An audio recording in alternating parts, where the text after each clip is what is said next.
Dans son plus récent dénombrement sur les personnes en situation d'itinérance, votre gouvernement, le 13 septembre 2023, Madame la ministre, indique que les personnes de la diversité sexuelle et de genre représentent 15,15 % des personnes recensées dans la rue et même 28,7 % des jeunes de moins de 30 ans. Donc, c'est une surreprésentation des personnes issues de la diversité sexuelle et de genre par rapport au reste de la population.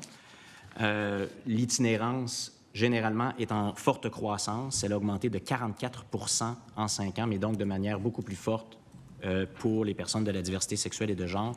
Quelles mesures ont été mises en place par votre gouvernement pour faire face à ce phénomène? Nous avons mis en place au gouvernement un comité interministériel qui est présidé par le ministre des Services sociaux. Et je siège sur ce comité-là à double titre, c'est-à-dire avec le chapeau de ministre responsable de la condition féminine, parce qu'il y a de plus en plus de femmes également dans la rue, mais aussi à titre de ministre responsable du Bureau de lutte contre la transphobie et l'homophobie.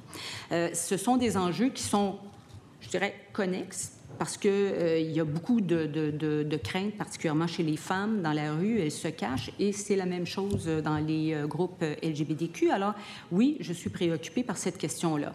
Il y a différentes organisations qui viennent en aide, notamment aux femmes. En fait, je suis plus au courant parce que, à cause de mes fonctions, et qui prennent facilement les groupes de la communauté LGBTQ dans leurs institutions.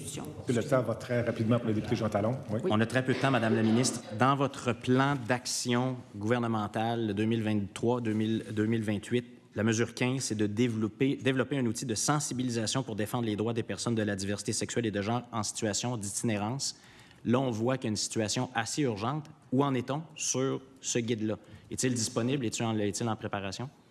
Oui, on travaille sur l'ensemble de ces formules-là. Je veux quand même, en tout respect, je veux juste vous dire que c'est un plan qui est 2023-2028. Mais comme je vous disais, j'avais commencé à vous dire, c'est que les différents refuges en itinérance, notamment pour femmes, prennent aussi les gens de communauté LGBTQ. Ils sont accueillis et on sensibilise davantage les différents refuges pour qu'ils le fassent. Mais l'idée, ça serait d'avoir plus de logements, être capable de loger davantage, mais c'est un enjeu qui prend d'expansion partout, puis c'est la raison, en fait, du comité interministériel.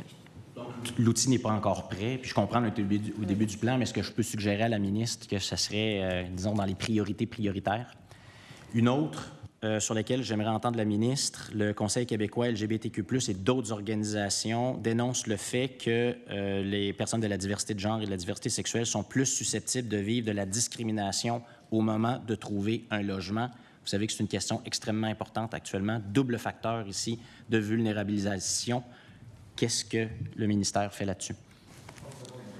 Bien, c'est un peu pour ça qu'on a mis autant d'argent dans les organismes communautaires, parce qu'ils ont énormément de crédibilité auprès de leurs propres membres. Et il y a des organismes qui aident les personnes qui se cherchent des logements. C'est difficile de trouver un logement, point. Logement abordable, parce que les logements, si vous avez de l'argent, vous allez vous en trouver un logement, là, mais les logements abordables, c'est un enjeu et au ministère de l'Habitation, on travaille quand même sur ce dossier-là. Désolé.